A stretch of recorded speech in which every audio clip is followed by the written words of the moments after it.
مغفرت کا ہو گیا سامان پھر، رب کا آیا خاص ایک مہمان پھر۔ بسم اللہ الرحمن الرحیم، الحمد للہ رب العالمین، والصلاة والسلام علی رسولہ الکریم سیدنا و نبینا محمد وعلی آلہ وصحبہ اجمعین۔ اللہم صل علی محمد وعلی آل محمد کما صلیت علی ابراہیم وعلی آل ابراہیم انک حمید مجید۔ اللہم بارک علی محمد وعلی آل محمد کما بارکت علی ابراہیم وعلی آل ابراہیم انک حمید مجید۔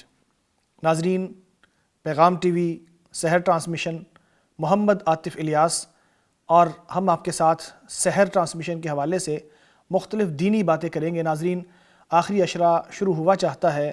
اللہ تبارک و تعالیٰ نے اس عشرے کی ایک خاصیت یہ رکھی ہے کہ اس میں ایک چھپی رات رکھی ہے کہ جس کا کسی کو علم نہیں ہے، کسی کو اندازہ نہیں ہے کہ وہ رات کب آئے گی اور کس دن میں ہوگی یا کس رات میں ہوگی، وہ کب آئے گی اور کب ختم ہو جائے گی۔ اسے اللہ تبارک و تعالیٰ نے پوشیدہ رکھا ہے اور اس کو تلاش کرنے کا حکم دیا ہے تاکہ لوگ اللہ تبارک و تعالیٰ کو راضی کرنے کے لیے 10 کی 10 راتیں عبادت میں گزار دیں۔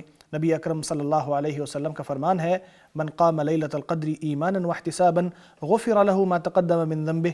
جو ایمان کے ساتھ اور اجر کی خاطر، اللہ تبارک و تعالیٰ کی رضا کی خاطر لیلۃ القدر کی عبادت کرے گا اور قیام کرے گا، تہجد گزاری اس میں کرے گا، اللہ اس کے گزشتہ سارے گناہ معاف فرما دے گا۔ یہ میدان ہے مقابلے کا، یہ میدان ہے اللہ تبارک و تعالیٰ کو راضی کرنے کا۔ ایک دوسرے سے آگے بڑھنے کی کوشش کرنی چاہیے، زیادہ سے زیادہ عبادتیں کرنی چاہیے۔ نبی اکرم صلی اللہ علیہ وسلم کا اسوہ حسنہ بھی یہی ہے۔ ہمارا اس میں شعار یہ ہونا چاہیے، لن یسبقنی احد الی اللہ، کہ اللہ تعالیٰ کی طرف جاتے ہوئے کوئی شخص مجھ سے آگے نہیں نکل پائے گا۔ سب سے بڑھ کر، سب سے زیادہ، سب سے بہتر اور سب سے اچھی عبادتیں کرنے کی کوشش کرنی چاہیے۔ آخری عشرے کے حوالے سے ہم آج گفتگو کریں گے۔ میں اپنے پروگرام کا آغاز کرتا ہوں اور اپنے مہمانوں کا آپ سے تعارف کرا دوں۔ میرے ساتھ موجود ہیں محترم عبدالقیوم عبدالستار صاحب۔ آپ پی ایچ ڈی اسکالر ہیں، پیغام ٹی وی کے ساتھ ایک عرصے سے وابستہ ہیں، مختلف یونیورسٹیز میں تدریس کے فرائض بھی سر انجام دے رہے ہیں۔ محترم عبدالقیوم صاحب، بہت شکریہ اس پروگرام میں تشریف لانے کے لیے۔ بارک اللہ فیکم جی، اللہ خوش رکھے۔ میرے دوسرے مہمان ہیں قاری نصیر احمد صاحب۔ آپ بہترین عالم دین ہیں اور پیغام ٹی وی سے بہت عرصے سے وابستہ ہیں، مختلف تعلیمی اداروں میں تدریس کے فرائض بھی سر انجام دے رہے ہیں۔ بہت شکریہ قاری صاحب اس پروگرام میں تشریف لانے کے لیے۔ جی بارک اللہ فیک، بہت شکریہ۔ آخری عشرہ شروع ہوا چاہتا ہے اور اللہ تبارک و تعالیٰ کی رحمتیں جو ہیں لیلۃ القدر کی شکل میں اور دیگر جو اللہ تبارک و تعالیٰ کی مہربانیاں ہیں، ان کا کہہ لیں کہ سیزن جو ہے وہ شروع ہو رہا ہے، بہت زیادہ پیک پوائنٹ جو ہے وہ آنے والا ہے۔ تو اس حوالے سے ہم یہ گفتگو کرنا چاہیں گے کہ آخری عشرے کی کیا فضیلت ہے جو قرآن و حدیث میں بیان کی گئی ہے۔ الحمدللہ رب العالمین، والصلاة والسلام علی اشرف الانبیاء والمرسلین، نبینا محمد وعلی آلہ واصحابہ اجمعین۔ رب اشرح لی صدری ویسر لی امری واحلل عقدۃ من لسانی یفقہوا قولی رب زدنی علما۔ رمضان المبارک نیکیوں کا موسم بہار، نیکیوں کا سیزن، جس میں اللہ تعالیٰ کی رحمت اور برکت جو ہے وہ بہت زیادہ انسانوں پہ برستی ہے، اس کی بارش اور برکھا برستی ہے۔ آخری عشرے کی طرف ہم بڑھ رہے ہیں۔ کسی بھی اہم چیز، اہم وقت کا جب اختتامی دورانیہ شروع ہوتا ہے تو اس کی اہمیت بھی بڑھ جاتی ہے، اور جو لوگ شروع میں کسی بھی وجہ سے صحیح طریقے سے استفادہ نہیں کر سکے تو وہ بڑھ چڑھ کر کوشش کرتے ہیں کہ وہ اس سے استفادہ کر لیں۔ جو کمی رہ گئی ہے عبادت میں، جو کوتاہی ہو گئی ہے، اس کو پورا کر لیں۔ رمضان المبارک کے ابھی آخری 10 دن جو ہیں وہ موجود ہیں ہمارے پاس، اور یہ سب سے زیادہ اہم 10 دن ہیں۔ رسول کریم صلی اللہ تعالیٰ علیہ وسلم نے ان 10 دنوں کی جو اہمیت اور آپ صلی اللہ تعالیٰ علیہ وسلم کا جو طریقہ کار تھا وہ ہمیں بتاتا ہے کہ اللہ کے پیارے پیغمبر علیہ السلام پورے اہتمام کے ساتھ، رسول پاک صلی اللہ تعالیٰ علیہ وسلم پوری تیاری کے ساتھ ان 10 دنوں میں آپ داخل ہوا کرتے تھے۔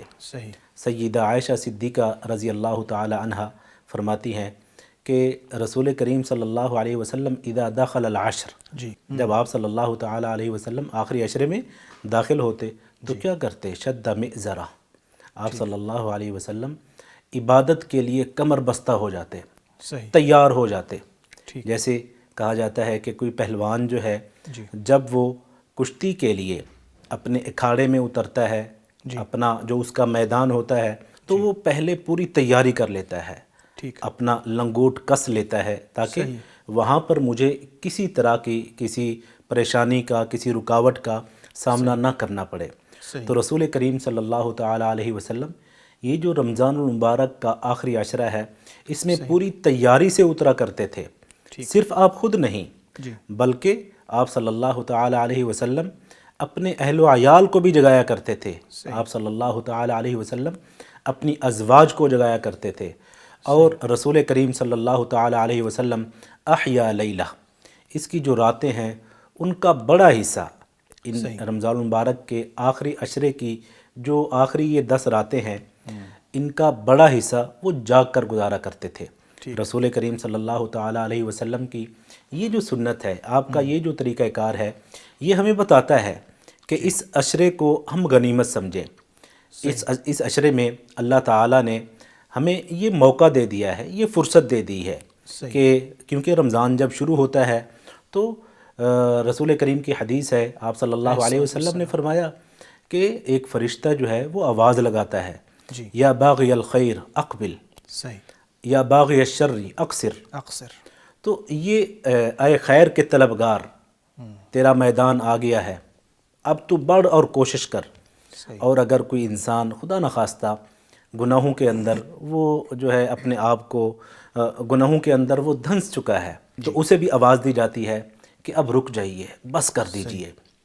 اور پھر اسی مہینے کا یہ آخری عشرہ ہے، آخری 10 دن ہیں، وقت جو گزر جاتا ہے وہ دوبارہ ہاتھ نہیں دوبارہ آتا۔ پلٹ کے نہیں آتا، بہت اہم ہے وقت کا لحاظ کرنا بھی۔ قاری صاحب وہ بھی آتا ہے کہ الاعمال بالخواتیم، یا اعمال کا دار و مدار ان کے آخری حصے پہ ہے، تو رمضان کا آخری حصہ آ گیا ہے، اس کے اندر محنت کرنی چاہیے، آپ کیا فرمائیں گے؟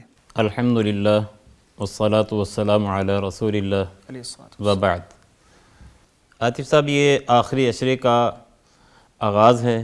جی اللہ رب العزت نے یہ جو انعام دیا ہے، یہ جو تحفہ دیا ہے کہ رمضان المبارک کا، اور رمضان کے اندر پھر اللہ رب العزت نے جو نیکیوں کا ایک موسم بہار بنا دیا کہ ان نیکیوں کا اضافہ کر کے ایک نیکی کرنے سے 10، پھر 10 سے آگے بڑھتے ہوئے 70 نیکیاں تک جو ملتی ہیں، اور یعنی یوں سمجھیں کہ ایک قسم کی اللہ رب العزت کی طرف سے اتنی بڑی آفر لگی ہوئی ہے۔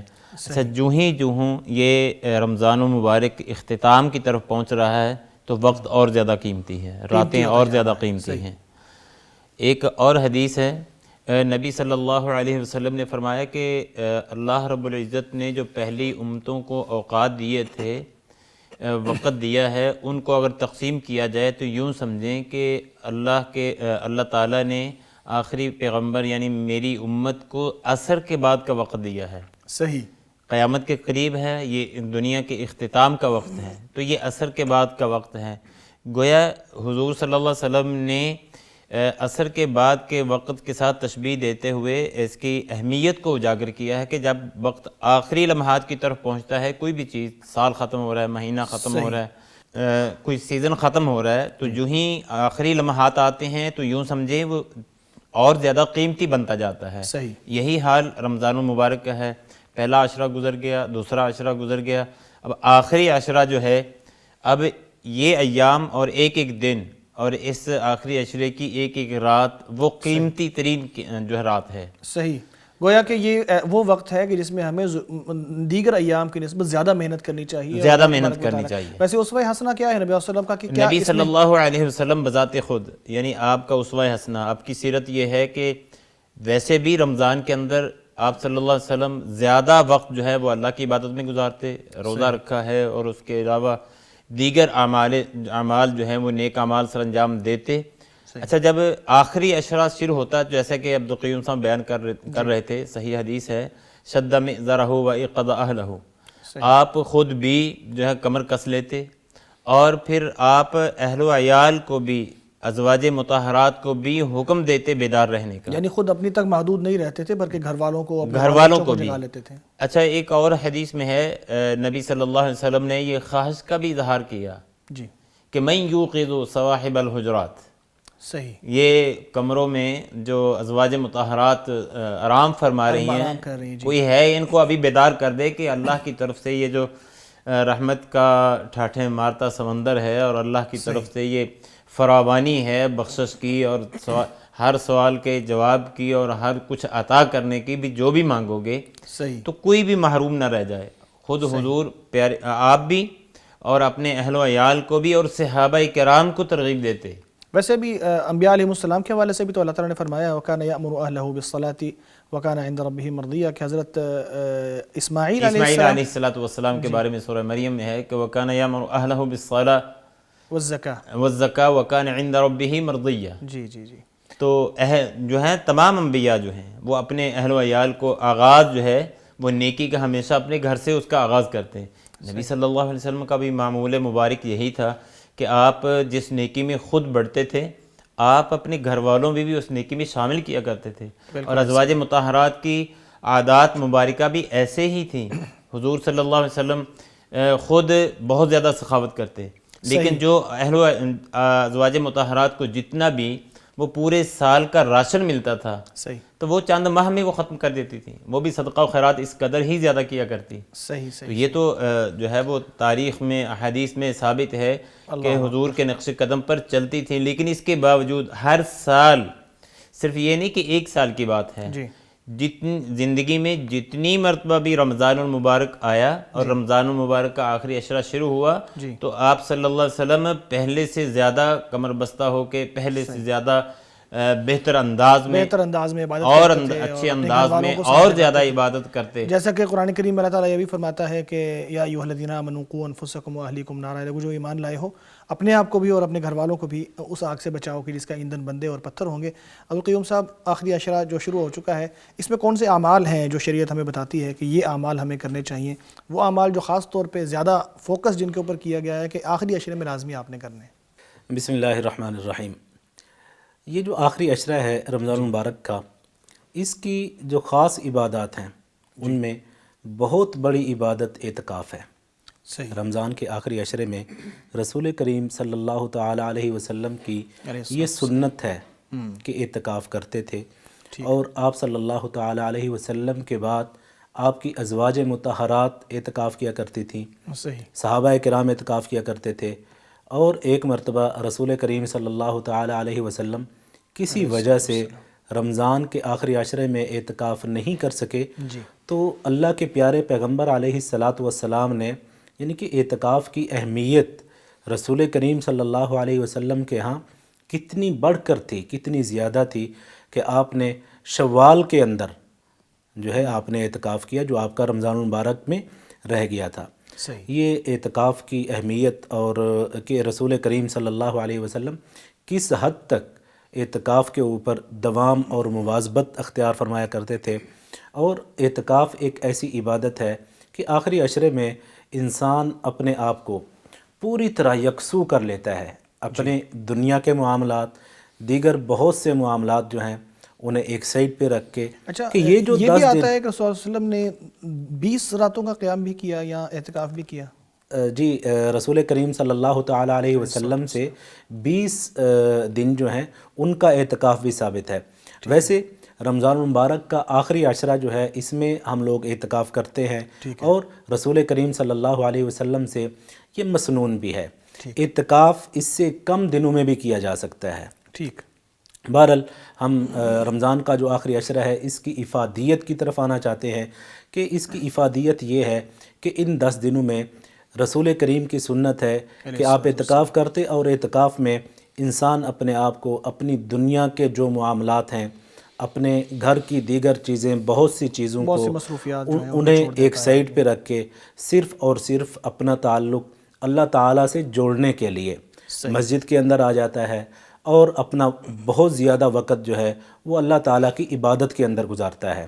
اور اسی طرح رمضان المبارک کا یہ جو آخری عشرہ ہے اس میں اللہ رب العزت نے ایک رات ایسی رکھی ہے جسے اللہ رب العزت نے 1000 مہینوں کے برابر نہیں 1000 مہینوں سے بھی بہتر قرار دیا ہے. شب قدر جسے ہم لیلۃ القدر کہتے ہیں تو وہ بھی اسی آخری عشرے کے اندر ہے. تو اللہ تعالیٰ نے اگر ہم باقی سب کچھ جو ہے اسے ایک سائڈ پہ رکھ دیں، آخری عشرے میں اللہ تعالیٰ کی جو رحمتیں اور جو اللہ تعالیٰ کی طرف سے برکات کا نزول ہوتا ہے، تو ہمارے لیے یہ دو جو چیزیں ہیں اعتکاف اور لیلۃ القدر جو ہے یہ ہمارے لیے بہت بڑی فرصت ہے کہ اعتکاف کریں اور اپنا تعلق اللہ تعالیٰ سے مضبوط کریں. رمضان کا یہ جو آخری عشرہ ہے اس کی جو طاق راتیں ہیں ان میں رسول کریم صلی اللہ علیہ وسلم کا ارشاد ہے تحروا لیلۃ القدر فی العشر الاواخر من رمضان. رمضان کے آخری عشرے کی جو طاق راتیں ہیں ان میں لیلۃ القدر کو تم تلاش کرو.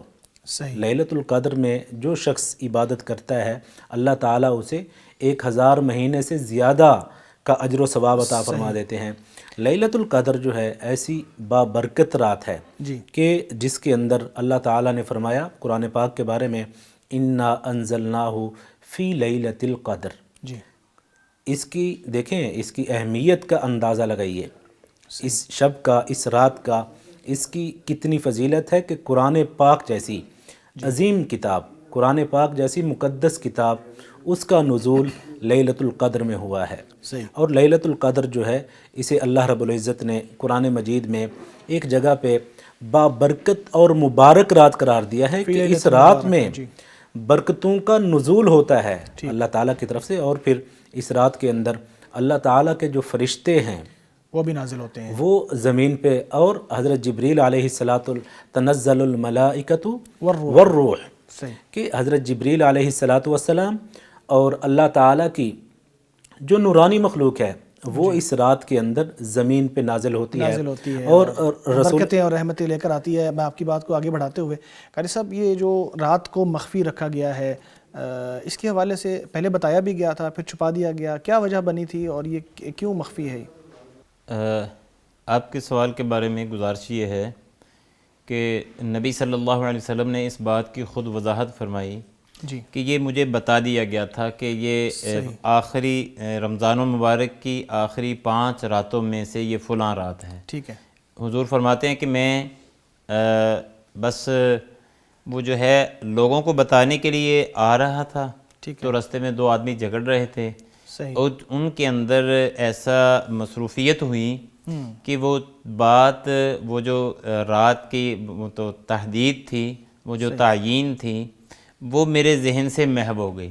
اور یہ شاید اللہ تعالیٰ کی طرف سے یہ ایک رحمت بھی تھی کہ اگر نبی صلی اللہ علیہ وسلم بتلا دیتے کہ یہ جو ہے 21ویں رات ہے، 23ویں ہے، 25ویں، 27ویں یا 29ویں رات ہے، ان 5 میں سے کوئی ایک رات کا فکس کر دیتے تو شاید اس طرح سے باقی راتوں میں اہتمام نہ ہو سکتا.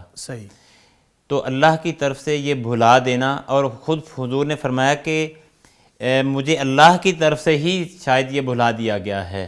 یقیناً اللہ تبارک و تعالیٰ نبی صلی اللہ علیہ وسلم سے جو میسج دلوانا ہے اس کو یاد رکھتا. اچھا، اگر اللہ تعالیٰ کو یہ مقصود ہوتا تو اللہ تعالیٰ دوبارہ وحی نازل کر کے حضور صلی اللہ علیہ وسلم کو بتا بھی سکتے تھے کہ ہاں فلاں رات ہے اگر آپ کو بھول گیا ہے تو.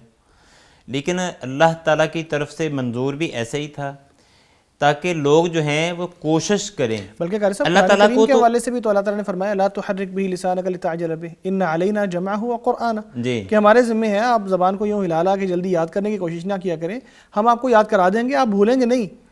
تو جب آپ صلی اللہ علیہ وسلم بھول گئے کوئی چیز تو اللہ تبارک و تعالیٰ کی منشا اس کو بھلانا ہی تھی. بھلانا ہی تھی. صحیح.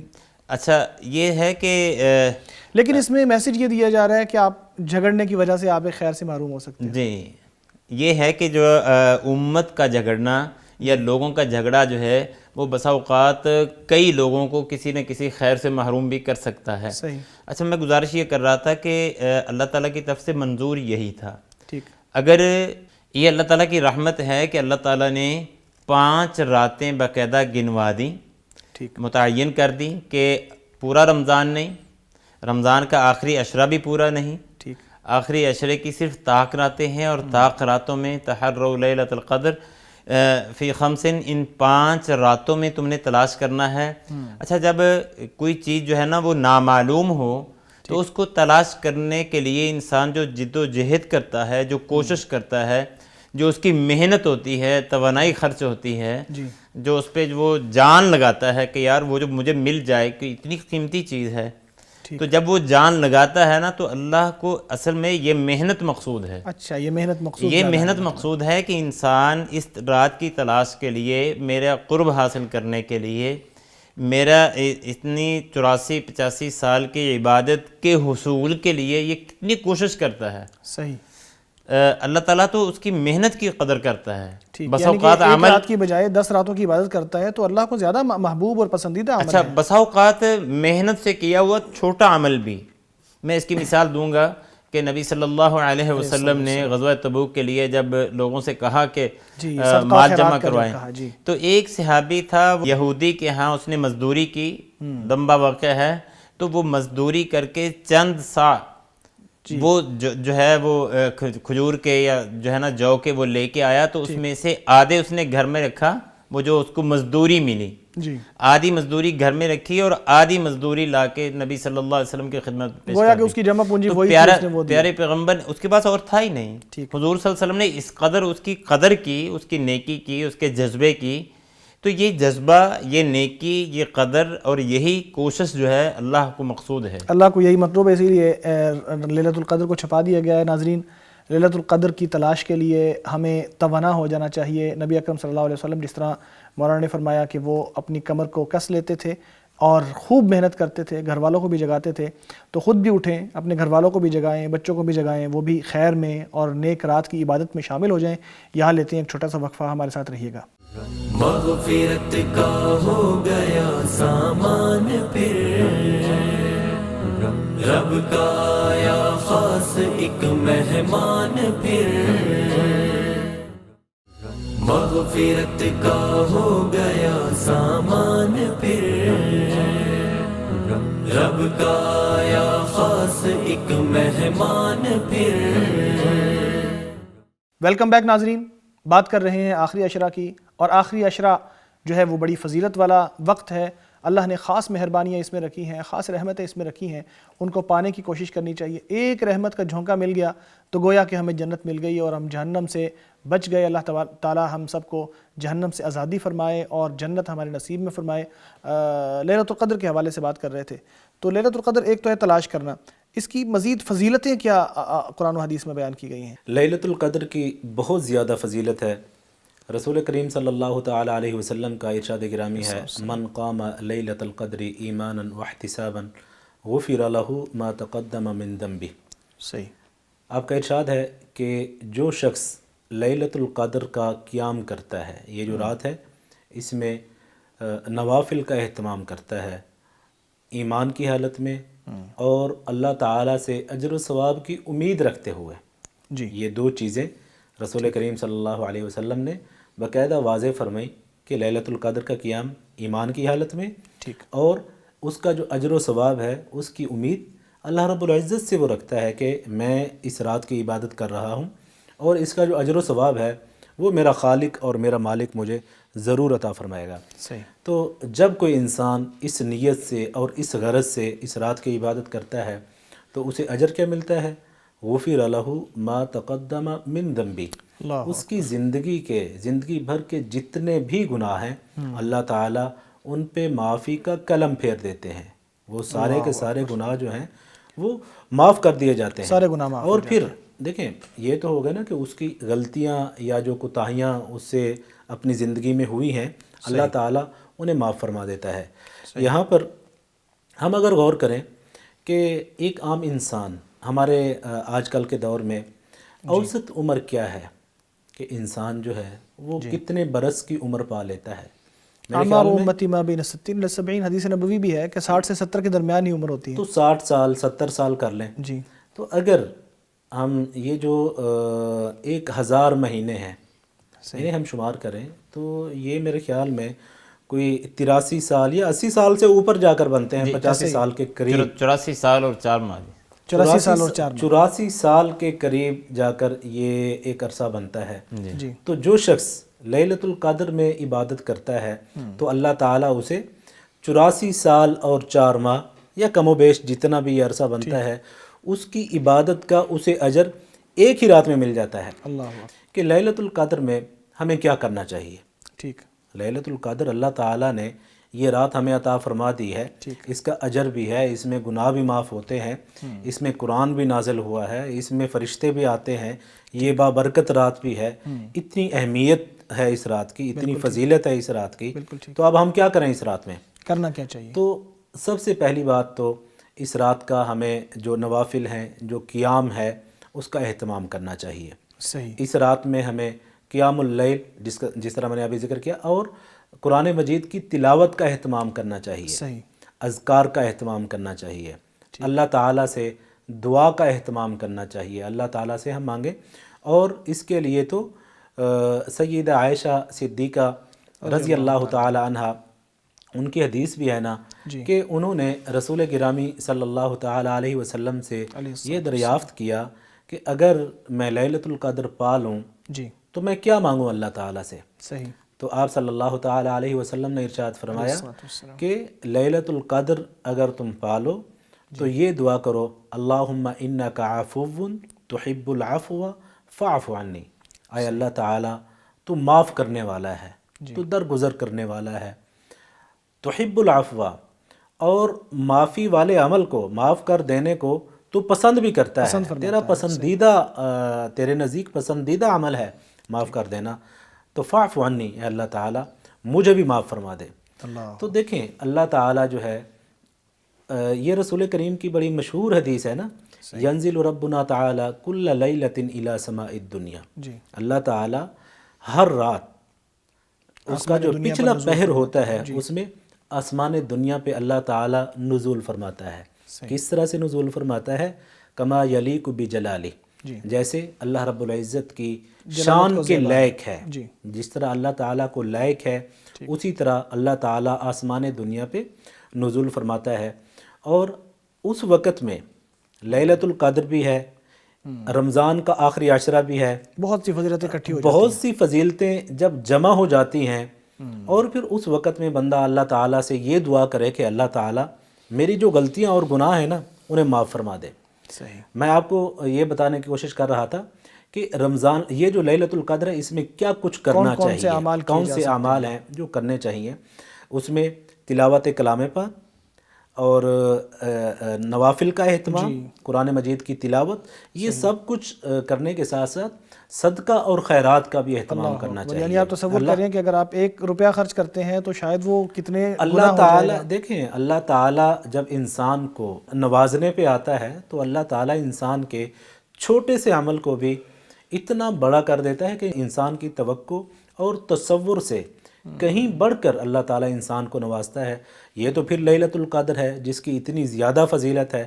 تو اس رات کے اندر ہمیں چاہیے کہ ہم رسول کریم صلی اللہ تعالیٰ علیہ وسلم کی سنت کے مطابق ہم رات کا قیام کریں، نوافل کا اہتمام کریں، قرآن مجید کی تلاوت کریں، اذکار کریں، اور جو ہے ہم اس رات میں صدقہ اور خیرات کریں۔ خاص طور پہ اس وقت کو ہم غنیمت سمجھتے ہوئے ہمارے بازاروں کے اندر، ہماری مارکیٹوں کے اندر ہم یہ وقت ضائع نہ کریں، باتوں کے اندر، گپ شپ کے اندر، دنیا داری کی گفتگو کے اندر۔ دیکھیں یہ ایک ہی رات ہے جس کا اتنا بڑا اجر ہے، اور سال بھر میں، پورے سال میں اس سے بڑھ کر اور کوئی رات آپ کو نہیں ملنی۔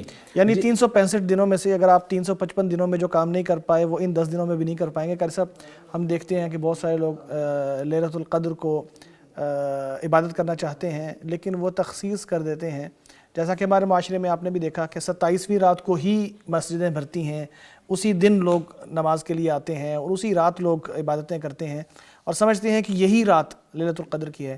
تو اس حوالے سے کیا تعلیمات ہیں دین کی؟ عاطف صاحب، گزارش یہ ہے کہ جو ہمیں ذخیرہ احادیث میں چیزیں ملتی ہیں، اس لیلۃ القدر کی رات کے بارے میں نبی صلی اللہ علیہ وسلم نے کچھ علامات، کچھ نشانیاں بتلائی ہیں۔ صحیح۔ اچھا، اس میں اس بات کا خیال رہے کہ کسی رات کی تعیین صحیح حدیث سے ثابت نہیں۔ ٹھیک۔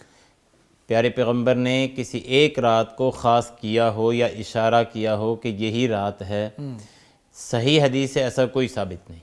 ٹھیک. ہاں وہ لیلۃ القدر کی 5 راتوں میں سے ایک ہے. اب وہ ہے کون سی، اس کی جو ہے علامات کچھ ضرور بتلا دی، ٹھیک ہے، لیکن تخصیص نہیں کی. لہذا لہذا اگر ہم مخصوص کر لیں تو یہ ہماری طرف سے ہے. پہلی بات. بلکہ اس کا نقصان یہ بھی ہو سکتا ہے کہ آدمی حقیقی لیلۃ القدر سے محروم بھی رہ سکتا ہے. محروم بھی رہ سکتا ہے، ایسے ہی ہے. دوسری بات یہ ہے کہ یہ بھی ضروری نہیں کہ اگر ایک سال میں 21ویں رات کو یا 27ویں رات کو وہ لیلۃ القدر تھی اور ہر سال اسی رات کو ہی آئے گی. ٹھیک. ایسا بھی جو ہے کسی صحیح حدیث سے بھی ثابت نہیں اور ایسا ہے بھی نہیں. ٹھیک. بعض اہل علم یہ بھی کہتے ہیں متنقل ہوتی ہے، کبھی کوئی رات ہوتی ہے دوسرے سال میں کوئی دوسری رات بھی ہو سکتی ہے. جی ایسے ہی ہے، بالکل ایسے ہی ہے. وہ منتقل بھی ہوتی رہتی ہے سالوں کے حساب سے بھی اور مقامات کے لحاظ سے بھی ہو سکتا ہے. صحیح. یہ بھی ممکن ہے. اچھا یہ 5 راتیں جب صحیح حدیث میں حضور نے خود تعین کر دیا کہ دیکھیں 30 راتیں ہمیں بیدار نہیں رہنا پڑتا، جی. آخری عشرے کی 10 راتیں بھی بیدار نہیں رہنا پڑتا. اب تعین کرتے تخصیص کرتے کرتے 30 میں سے 10 اور 10 میں سے پھر 5، اب 5 میں سے بھی آدمی کہے لو جی مجھے تخصیص کر دو تو یہ گویا کہ جو ہے حد اعتدال سے بھی تجاوز ہے. صحیح. کہ آپ 25 راتیں بیدار رہنے کی جیسے بنی اسرائیل جو ہیں وہ بار بار مطالبات کرتے تھے، اس ٹائپ کی کوئی چیز نظر آتی ہے. ہاں جی. تو وہ قرآن پاک میں ہے نا کہ لا تسألوا عن اشیاء ان تبد لکم تسؤکم. تو یہ نا بسا اوقات انسان کے لیے نقصان دہ بھی ہوتا ہے کہ جتنا شریعت نے ایک چیز واضح کر کے بتا دی ہے تو اس پہ ہی چلنا چاہیے. خیر صاحب علامات کی طرف ہم آتے ہیں، تو علامات کیا کیا ہیں لیلۃ القدر کی؟ لیلۃ القدر کی علامات کی جو ہے نا ان کے بارے میں گزارش یہ ہے، ایک تو یہ ہے کہ اس رات کے گزرنے کے بعد جو آفتاب طلوع ہوتا ہے تو اس کی شعاعیں اور کرنیں اس طرح سے تیز اور نہیں ہوتی ہیں. خیر صاحب میرے ذہن میں ایک بات آئی ہے، علامت بھی اللہ تعالیٰ نے دیکھی، نبی صلی اللہ علیہ وسلم نے جو بیان فرمایا ہے اس سے بھی معلوم ہوتا ہے، تو علامت بھی بعد میں پتہ چلتا ہے کہ یہ تھی یا نہیں. جی. تو یعنی لیلۃ القدر کی عبادت کریں یہ سمجھ کے کہ لیلۃ القدر ہی ہے، جی، اور اگلے دن علامت شاید ظاہر ہو جائے شاید نہ ہو. جی. تو انسان اس لیے نا انسان کو مسلمان کو لگایا ہے کہ یہ کوشش کر کے یہی سمجھ کے، جیسا کہ ایک اور حدیث میں نبی صلی اللہ علیہ وسلم نے فرمایا کہ جب تم نماز پڑھو تو اس طرح نماز پڑھو کہ گویا کہ میری زندگی کی آخری نماز ہے. صلو صلاۃ مودع. جی. ہاں جی. اور اسی طرح لیلۃ القدر ہے کہ اگر 21ویں رات کو تلاش کرنا ہے تو اس میں تمام توانائیاں خرچ کر کے کہ یار یہ یقینی طور پر شاید یہی ہو سکتی ہے. اچھا یہ نہیں تو پھر اگلی رات، پھر اگلی رات، اور کوئی بھی ہو سکتی ہے. اس کے علاوہ جو ہے اس رات میں اس طرح سے وہ شور شرابہ یا ایک جو ہے نا آپ یوں سمجھیں کہ سکون کی کیفیت طاری ہوتی ہے. اچھا وہ جو فرشتے جو آتے ہیں سلام حتی مطلع الفجر جو ہے، کہ بعض لوگ یہ سمجھتے ہیں کہ وہ فرشتے جی ہر ایک کے ساتھ مصافحہ کرتے ہیں اور وہ اچھا پہلی بات تو یہ ہے کہ اگر فرشتہ مصافحہ کر لیتا ہے تو ہمیں اس کا کیا پتہ چلتا ہے کب کیا اور کر لیا نہیں کیا. صحیح. وہ ایک نوری مخلوق ہے، وہ جب ملتے ہیں تو کس انداز سے ملتے ہیں ہمیں تو اندازہ بھی نہیں ہو سکتا. صحیح. اچھا دوسری بات یہ ہے کہ وہ سلامتی کی دعائیں ہی کرتے ہیں، سلام، وہ سلامتی والی رات ہے. اسی لیے فرمایا کہ ایک علامت یہ ہے کہ اس میں بڑا پرسکون ماحول ہوگا.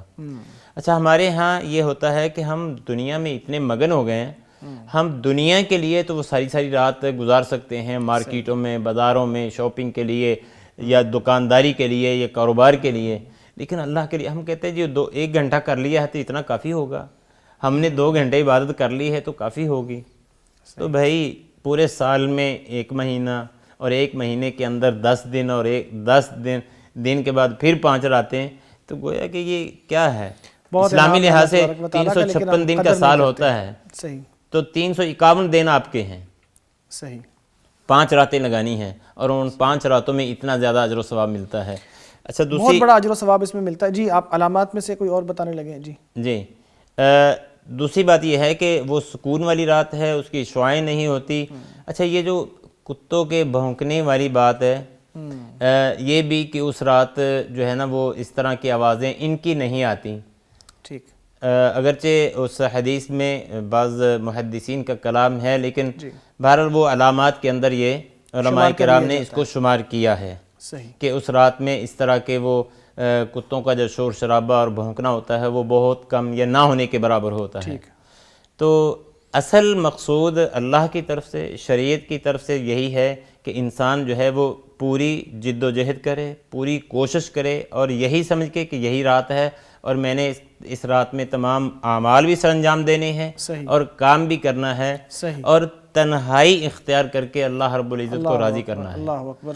قیوم صاحب اس رات کا جی آپ بھی بتائیے گا، لیلۃ القدر کے اندر کوئی تقدیر سے بھی اس کا کوئی تعلق ہے جو قدر اس کو کہا گیا ہے؟ قاری صاحب کی گفتگو سے میرے ذہن میں جو ہے ایک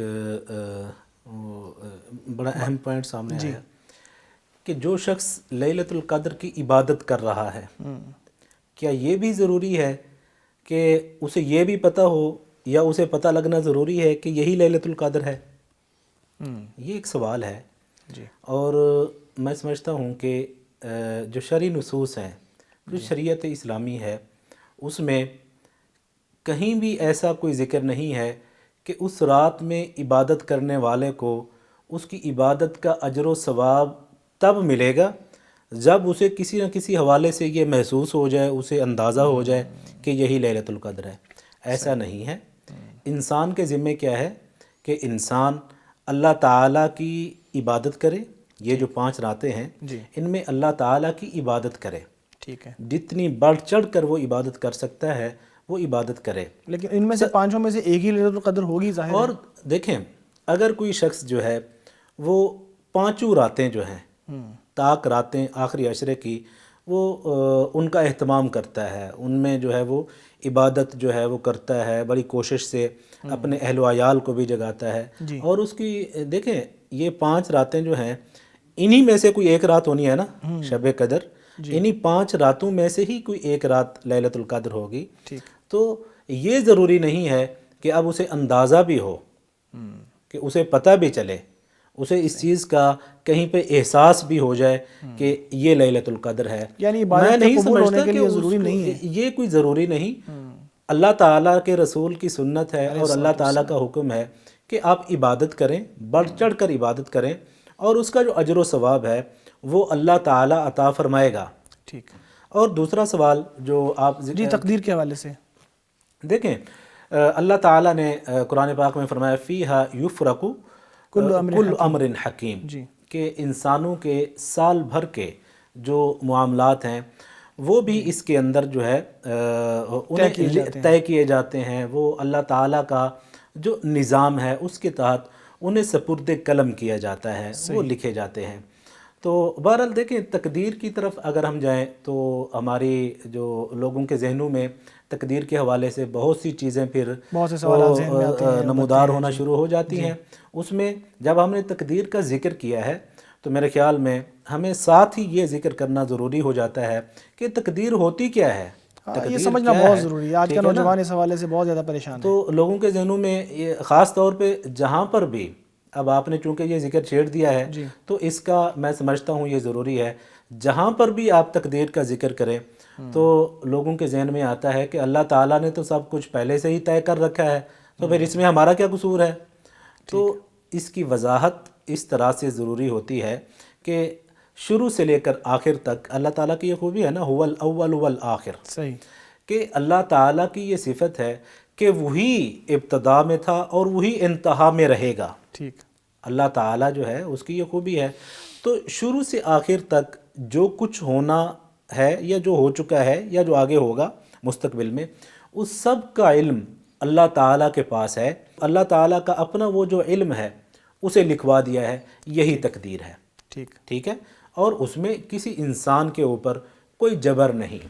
اللہ تعالیٰ نے قرآن پاک میں ارشاد فرمایا ہے اِنَّا هَدَيْنَاهُ السَّبِيلَ اِمَّا شَاكِرًا وَإِمَّا كَفُورًا، کہ اللہ تعالیٰ نے انسان کو دونوں راستے دکھا دیے ہیں، سیدھی راہ بھی دکھا دی ہے اور غلط راستہ بھی دکھا دیا ہے.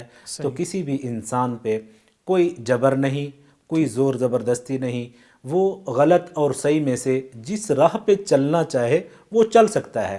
صرف اللہ تعالیٰ کے علم میں ہے کہ یہ میرا بندہ کون سی راہ پہ چلے گا، یہ سیدھی راہ کو اختیار کرے گا یا غلط راہ کو اختیار کرے گا، اسی چیز کو تقدیر کہتے ہیں۔ دعا کے حوالے سے بھی آتا ہے کہ اس کے تو وہ بھی پہلے سے ہی اللہ تعالیٰ کے علم میں ہوتا ہے کہ اس کا یہ والا جو معاملہ ہے یہ دعا کرنے سے ٹھیک ہو جائے گا، ٹھیک ہے۔ یہ ساری چیزیں جو ہیں، تو آپ نے تقدیر کا ذکر کیا تو میں یہاں پر اللہ تعالیٰ نے قرآن مجید میں یہ فرما دیا ہے کہ سال بھر کے لوگوں کے جو معاملات ہوتے ہیں وہ اس رات کے اندر فیہا یفرق کل امر حکیم، انسانیت کی یہ والی جو چیزیں ہوتی ہیں یہ بھی اس رات کے اندر طے کی جاتی ہیں۔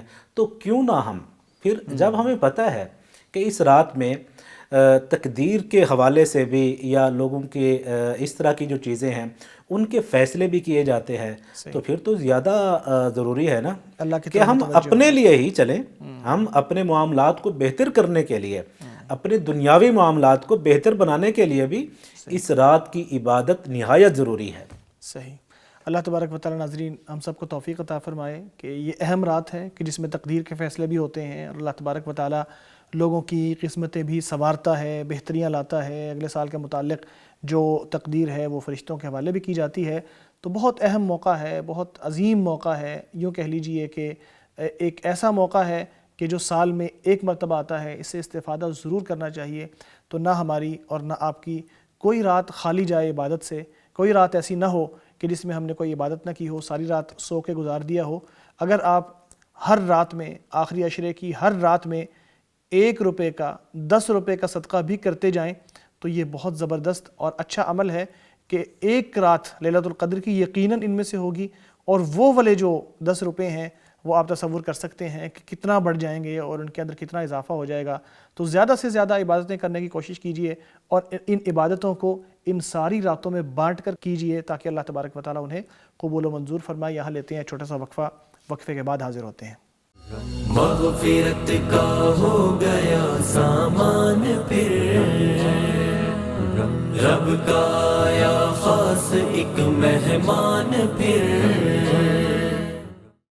مغفرت کا ہو گیا سامان پھر، رب کا آیا خاص ایک مہمان پھر۔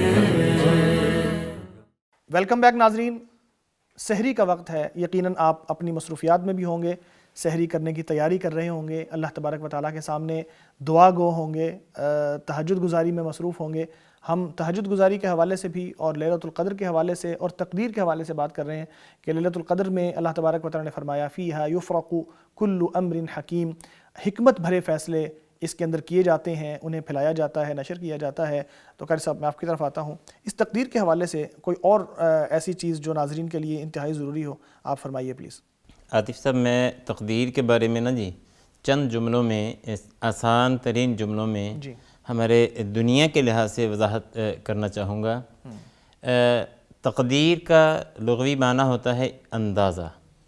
ٹھیک ہے۔ اچھا، انسان بھی کسی نہ کسی چیز کا اندازہ لگاتا ہے، کوئی کاروبار کرتا ہے، کوئی کام کرتا ہے، کوئی سفر پہ جاتا ہے تو میں اتنی دیر میں پہنچوں گا، یہ کام کر لوں گا، اس کا بھی اندازہ ہوتا ہے، اللہ تعالیٰ کا بھی۔ لیکن اللہ رب العزت کا علم اور اندازہ اس میں غلط نہیں ہو سکتا، ایکیوریٹ ہے، بالکل پرفیکٹ۔ انسان کا اندازہ وہ بس تھوڑا بہتا تو صحیح ہو سکتا ہے، لیکن 100% ٹھیک نہیں ہو سکتا۔ بالکل ٹھیک۔ اچھا، یہ میں دنیا کی مثال دیتے ہوئے، ایک استاد جو ہے اس کی کلاس میں اگر 40 بچے پڑھتے ہیں تو وہ پیپروں کی تیاری کرواتا ہے، جب بورڈ کے پیپر ہوتے ہیں تو وہ ان کے بارے میں ایک رائے پیش کرتا ہے۔ اچھا، یہ 10 بچے نارمل رہیں گے، یہ 10 بچے جو ہیں ان کی تو سیپلیاں آئیں گی، یہ 2 3 میں فیل ہو جائیں گے۔ اچھا، کچھ بچوں کے بارے میں وہ کہتا ہے یہ 3 بچے، 5 بچے، 7 بچے جو ہیں یہ بہت اعلیٰ نمبر لیں گے۔ ٹھیک۔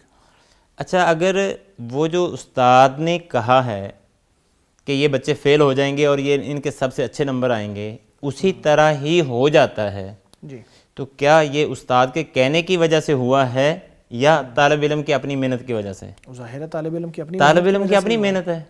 استاد نے تو ایک اندازہ لگایا کہ پورا سال پڑھایا ہے اور پورے سال میں استاد کو پتہ ہے کہ یہ بچہ کتنی محنت کرتا ہے اور یہ بچہ کتنا پڑھتا ہے، تو اس نے ان کی پڑھائی کو دیکھتے ہوئے پورے سال کا وہ اندازہ لگاتے ہوئے اس نے ایک اندازہ لگایا ہے۔ اگر اس کے مطابق ہوا ہے تو طالب علم استاد کی اس رائے کے مطابق جبر نہیں اس پہ ہوا، ٹھیک، اس نے تو اپنی محنت کا صلہ پایا، جتنی محنت کی تھی اتنے نمبر آئے ہیں۔ لیکن استاد کو پہلے سے اندازہ تھا کہ ایسا ہوگا۔ استاد چونکہ وہ پڑھاتا ہے، پورا سال اس نے ایک بک پڑھائی ہے، ایک جو ہے نا وہ سبجیکٹ پڑھایا ہے، بہت خوب کر سکتے، تو اس پتہ چل جائے گا۔ دوسری بات تقدیر کے بارے میں، تقدیر جو ہے وہ مختلف مراحل میں اللہ تعالیٰ کے حکم سے اس کے جو ہے نا وہ علم کے مطابق طے ہوتی ہے۔ مثال کے طور پہ ایک تقدیر وہ تھی کہ جب اللہ تعالیٰ نے عالم ارواح میں روحوں کو پیدا کیا تو سب کی تقدیر لکھ دی گئی۔ جی، دوسری تقدیر کا مرحلہ آتا ہے جب ماں کے پیٹ میں بچے کی روح ڈالی جاتی ہے بچے میں اور اس کو زندگی دی جاتی ہے، تو اس وقت بھی فرشتہ جو ہے وہ اللہ سے اجازت لیتا ہے کہ میں اس کو تقدیر کے بارے میں اس کو کیا لکھوں، شقی ام سعید، دیگر بھی سارے وہ حدیث میں وضاحت موجود ہے۔ تیسرا مرحلہ آتا ہے کہ ہر سال کے جو ہے وہ جیسا کہ لیلۃ القدر کے بارے میں سورہ دخان میں ہے، فیہا یفرق کل امر حکیم، ٹھیک ہے، اس رات میں جو ہے وہ بندوں کی تقدیر، آئندہ اب کتنی دیر کون زندہ رہے گا، کس نے کیا اعمال کرنے ہیں، تو ہر ایک کی اس وقت بھی تقدیر لکھ دی جاتی ہے۔ اچھا، ایک مرحلہ یہ بھی آتا ہے کہ جیسا کہ سورہ صافات میں اور دیگر مقامات پہ بھی کہ کچھ شیاطین جو ہیں یسترق السمع، وہ اللہ تعالیٰ جب کل کے لیے پورے دن کے لیے فرشتوں کی ڈیوٹیاں یا ان کو حکم صادر ہو رہا ہوتا ہے اور وہ قلم سے لکھا جا رہا ہوتا ہے، تو کچھ جنات اس سماع کی چوری کر کے یہ نجومیوں کو جو بتاتے ہیں، اور صحیح حدیث میں بھی ہے، ٹھیک، تو اس میں ایک دن کی تقدیر کا وہ بھی معاملہ وہاں پہ اس حدیث سے ثابت ہے۔ تو تقدیر کے اصل میں مختلف مراحل ہیں، مختلف مواقع ہیں جہاں جب اس تقدیر کے بارے میں حکم صادر ہوتا ہے۔ صحیح کر صاحب، بہت خوب۔ اس حوالے سے یہ بھی ہمیں بات ذہن میں رکھنی چاہیے کہ انسان کے پاس اختیار تو ہے کہ جو چاہے کرے، اور پھر یہ کہ اللہ تبارک و تعالیٰ، جب وہ حدیث میں آتا ہے کہ جب انسان قبر میں پڑا ہوگا تو اسے کہا جائے گا ادھر دیکھو، اور بتایا جائے گا کہ یہ جنت میں آپ کی جگہ ہے جو اللہ نے آپ کے لیے تیار کی تھی اگر آپ نیک ہوتے، پھر کہا ادھر دیکھو یہ جہنم میں آپ کی جگہ ہے جو اللہ نے آپ کے لیے تیار کی تھی اگر تم برے ہوتے۔ تو اب اگر اچھے ہو یا برے ہو اس کے مطابق جو ہے اس کا، یعنی اللہ تعالیٰ نے اختیار دیا ہے انسان کو، اور دونوں ٹھکانے بنائے ہیں، فَأَلْهَمَهَا فُجُورَهَا وَتَقْوَاهَا، وَمَا لَمْ يَكُنْ، یہ بھی حدیث میں آتا ہے نا کہ اگر کوئی چیز نہیں ہوئی، وَمَا لَمْ يَكُنْ إِذَا كَانَ كَيْفَ سَيَكُونُ، کہ جو چیز نہیں ہوئی اگر وہ ہوتی تو وہ کیسے ہوتی، تو وہ اف کانسیپٹ کے اوپر بھی بیس ہوتا ہے کہ اگر ایسے ہوا تو ایسے ہوگا، نہیں تو ایسے ہوگا، نہیں تو ایسے ہوگا۔ تو اس پر تو حدیث میں لفظ لو جو ہے وہ نبی صلی اللہ علیہ وسلم نے جو منع بھی فرمایا کہ آدمی کو ایسے کہنا ہی، یہ جملہ بولنا ہی نہیں چاہیے کہ اچھا میں ایسے کر لیتا تو ایسے ہو جاتا، کاش، وہ کاش لفظ جیسے ہم بولتے ہیں بہت سی باتیں ہیں، اشارہ کرتے چلے جاتے ہیں۔ حضرت عمر کا بھی واقعہ ہے، نفر من قدر اللہ الی قدر اللہ، کہ اللہ کی تقدیر سے ہم اگر ہم راستہ اختیار کر لیں گے، سبب اختیار کر لیں گے تو ہم تقدیر سے بھاگیں گے نہیں۔ لیکن ہمارا موضوع جو ہے وہ آخری عشرہ ہے، ہم تھوڑا ڈریگ ہو رہے ہیں، دور جا رہے ہیں، تو میں چاہوں گا کہ ہم دوبارہ جو ہے وہ عبادات کی طرف آ جائیں جو آخری عشرہ میں ہم نے کرنی ہے۔ اللہ ہم سب کے لیے بھلائیاں لکھے تقدیر میں، اللہ ہماری تقدیروں کو بھلا کر دے۔ تو قیوم صاحب، اعتکاف کے حوالے سے بتائیے کہ آپ صلی اللہ علیہ وسلم بھی اعتکاف کیا کرتے تھے، اس کی کیا فضیلت ہے کہ جو اس آخری عشرے میں؟ اچھا، اعتکاف جو ہے، دیکھیے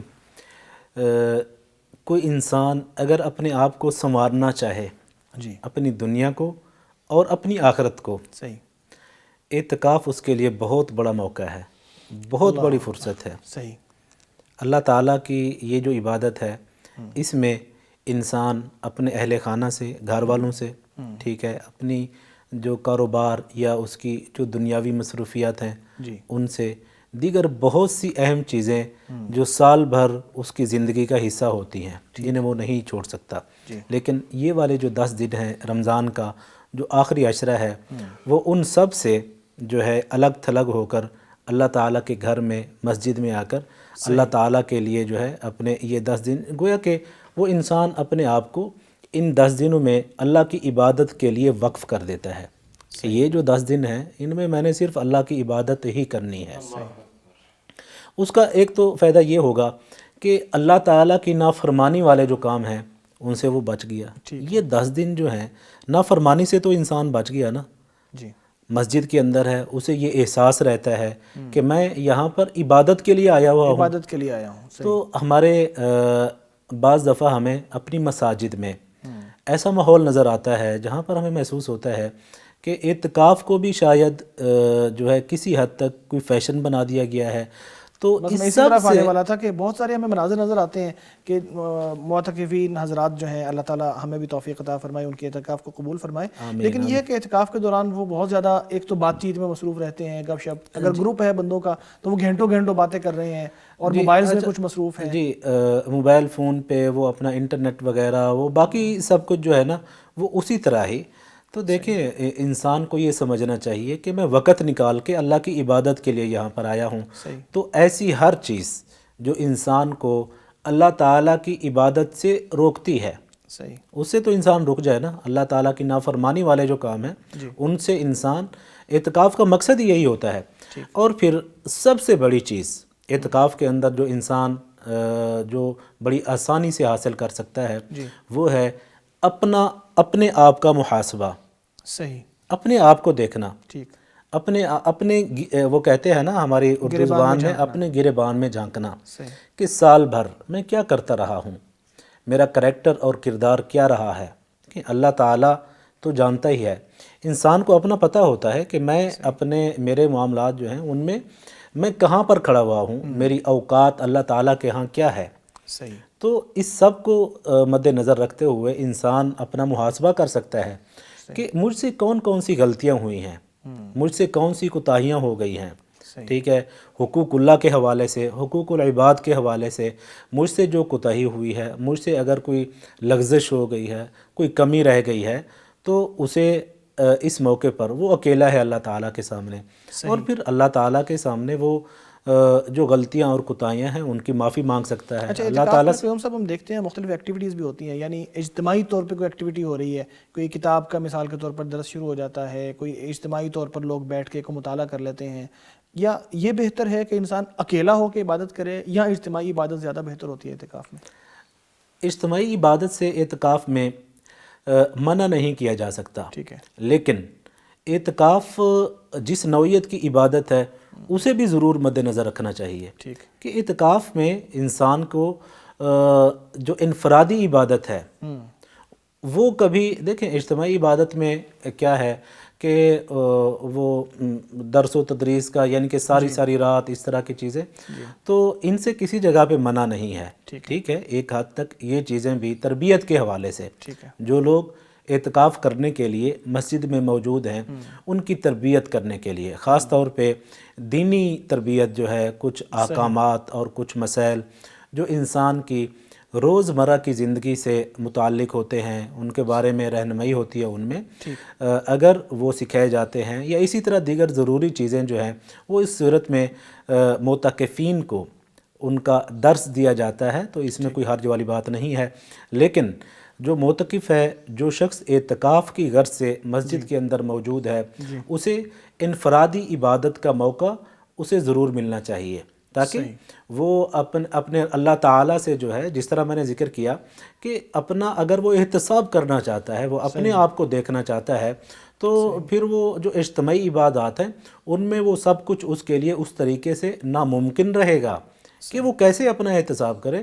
تو جب وہ اکیلے میں ہوگا، دیکھیں اعتکاف کے اندر ہم کیا کرتے ہیں، جب اعتکاف کے لیے کوئی معتکف مسجد میں موجود ہوتا ہے تو اس کی ایک الگ سے، ٹھیک ہے نا، ایک الگ سے اسے وہی میں بات کرنے لگا تھا کہ نبی صلی اللہ علیہ وسلم کا اسوہ بھی ہے کہ خیمہ سا لگانا اور الگ رہنے کا جو ایک اس سے جو تاثر ملتا ہے کہ یہ والی عبادت جو ہے اس کے اندر جو انسان کا انفرادی عبادات ہیں، اللہ تعالیٰ سے جو اس کا انفرادی تعلق ہے، اللہ تعالیٰ سے وہ اپنا کس طرح کا تعلق اپنی دل سے بنانا چاہتا ہے تو اس کا موقع اسے ضرور ملنا چاہیے. ہاں البتہ اجتماعی عبادات کا انکار نہیں کیا جا سکتا، لیکن انفرادی زیادہ بہتر ہیں.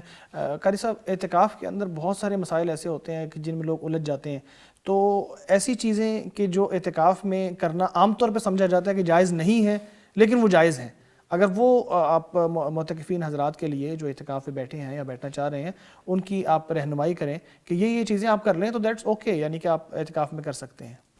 اعتکاف کے بارے میں گزارش یہ ہے کہ سب سے پہلے ہم سیرت رسول صلی اللہ علیہ وسلم کو دیکھیں. حدیث میں وہ صحابہ بیان کرتے ہیں کہ باقاعدہ ایک الگ خیمہ لگایا جاتا تھا.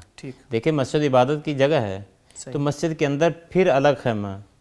تو اس کا مقصد تو یہ ہے کہ تنہائی کی عبادت ہے، یہ اجتماعی عبادت نہیں ہے. ہاں جیسا کہ شیخ صاحب نے فرمایا کہ کچھ تعلیمات اگر ہو جائیں، کچھ چیزیں احکام سکھانے کے لیے ہو جائے تو حرج نہیں، یعنی مسجد لیکن میں اس کا عموماً اگر وقت سب کے جو لیے ہے درس وہ ہو رہا ہے تنہائی تو میں اس شامل گزرے، ہو جائیں.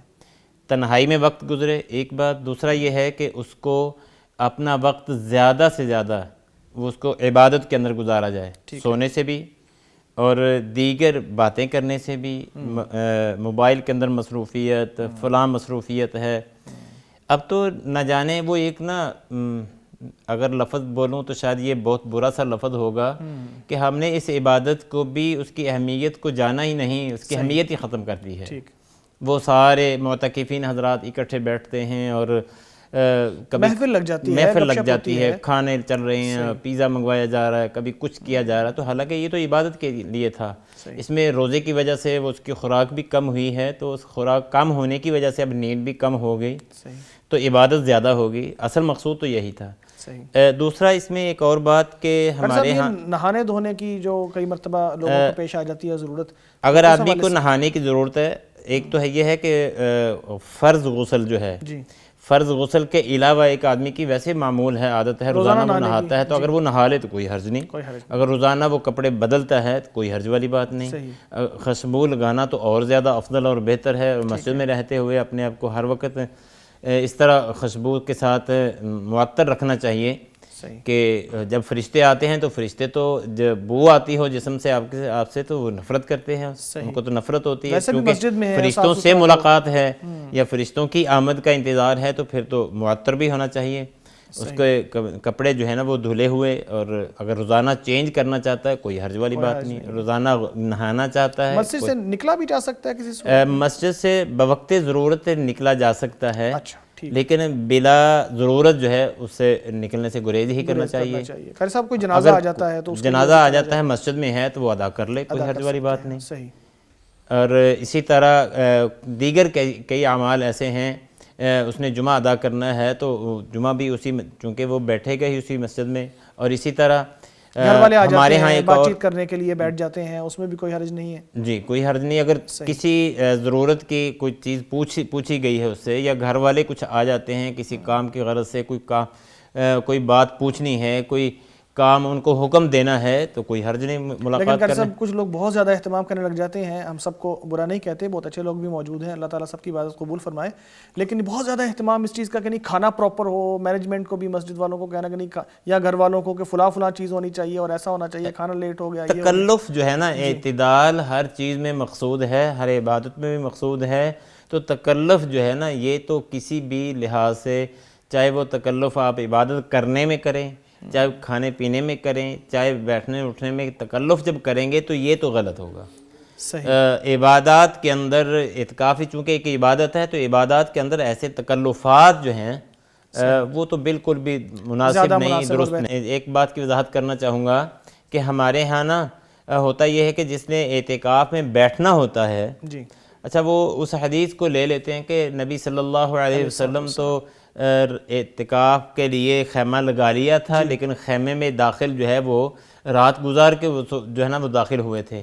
اچھا یہ تو بات درست ہے، خیمے میں داخل ہونا یہ ایک اور پوائنٹ ہے. اعتکاف کا آغاز مغرب ہوتے ہی آغاز ہو جاتا ہے. ہمارے ہاں خاص طور پہ دیہاتوں میں یہ تصور ہے کہ مغرب کے بعد وہ اپنا خیمہ نصب کرنا شروع کرتے ہیں، اور وہ اس پہ پھر وہ کبھی گھر جا رہے ہیں، آ رہے ہیں، سامان لا رہے ہیں. تو اصل میں چونکہ یہ رات ہے تو اسلامی لحاظ سے رات کا آغاز سورج کے غروب ہونے کے فوراً رات کا آغاز ہو جاتا ہے. جس نے اعتکاف میں بیٹھنا ہے وہ مغرب سے پہلے پہنچے گا، مغرب سے پہلے اس نے اپنے معاملات، ساری چیزیں، خیمہ لگانا یا دوسرے معاملات ان کو کمپلیٹ کرنا ہے. اور مغرب کے بعد پھر وہ اپنے اس پہ وہ تمام لوازمات آ جائیں گے کہ یہ معتکف ہے. خیر صاحب آخری پوائنٹ جو میں چاہ رہا ہوں کہ ڈسکس ہو جائے اس پروگرام میں، کہ ہم لیلۃ القدر یا دوسری راتیں جو ہیں طاق راتیں، بعض جگہوں پہ ہم دیکھتے ہیں کہ بہت زیادہ جیسے شب بیداری کا ایک تصور ہو جاتا ہے کہ ساری رات جو ہے ایک واعظ کا سلسلہ چلتا ہے، نعتوں کا سلسلہ چلتا ہے، تلاوتوں کا سلسلہ چلتا ہے. تو اس کو کیسے دیکھا جاتا ہے؟ اللہ اکبر. میں نا کسی نیکی سے کسی کو روکنا نہیں چاہتا، ہر آدمی کا اپنا ایک مائنڈ ہوتا ہے، ذہن ہوتا ہے.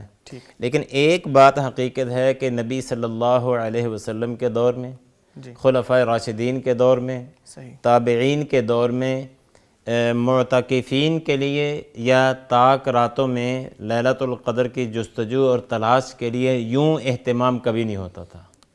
انفرادی عبادتیں زیادہ نظر آتی چونکہ یہ تنہائی اور انفرادی عبادت ہے، یہ تنہائی کی عبادتیں ہیں، اعتکاف میں بیٹھنا، رات کا قیام کرنا، بلکہ نبی صلی اللہ علیہ وسلم نے تو نماز تراویح جو ہے وہ 3 دن پڑھائی۔ ہاں البتہ حضرت عمر رضی اللہ تعالیٰ عنہ کے دور میں جو ہے وہ پورا رمضان جو ہے وہ یوں سمجھے کہ اہتمام کیا گیا ہے، تو چونکہ سلف صالحین سے یہ عمل ثابت ہے تو اس طرح سے۔ اچھا، اس کے علاوہ اور عمل اس طرح اجتماعی، حضرت عمر رضی اللہ تعالیٰ عنہ نے نماز تراویح کے لیے جو ہے صحابی کو مقرر کیا تھا، حضرت ابی رضی اللہ تعالیٰ عنہ کو، تو اس کے علاوہ کوئی اور عبادت کے لیے آپ نے باقاعدہ اجتماعی طور پہ اہتمام نہیں کیا، تو لہذا سنت تو یہی لگتا ہے کہ جو ہے وہ تنہائی کی عبادت ہے۔ قیام اللیل کے علاوہ جو ہے وہ اجتماعی طور پہ مکمل طور پر غلط نہیں کہا جا سکتا، لیکن وہ اگر کچھ چیزیں سیکھنے کے لیے کچھ وقت اگر نکال لیا جائے تو وہ الگ ہے، لیکن ساری رات صرف اسی چیز میں گزر جائے تو یہ بالکل غلط ہو جائے گا۔ ہاں، اس کی تنہائی کی عبادت کا وقت دینا چاہیے۔ ہاں، تھوڑا بہت جو ہے نا وہ علم سیکھنے کے لیے، اس کے چونکہ عام لوگ جو ہیں وہ پورے احکامات سے واقف نہیں ہوتے، ان کو تعلیم ہو جائے، تعلیم دینے کا وقت دینا چاہیے۔ ناظرین، ہمیں چاہیے کہ ہم زیادہ سے زیادہ اللہ تبارک و تعالیٰ کی بارگاہ میں حاضر ہو کے اللہ سے دعائیں کریں، التجائیں کریں کہ وہ ہمیں اپنے عذاب سے بچا لے اور جنت نصیب فرما دے۔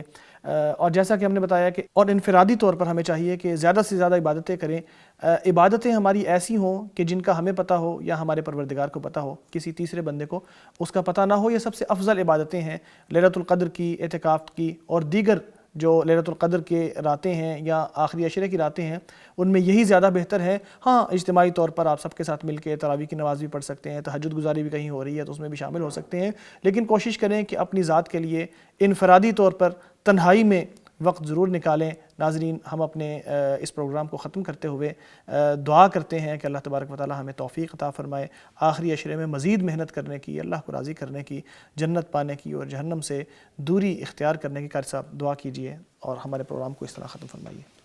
الحمدللہ رب العالمین والصلاة والسلام علی سید المرسلین، لا الہ الا اللہ الحلیم الکریم، سبحان اللہ رب العرش العظیم۔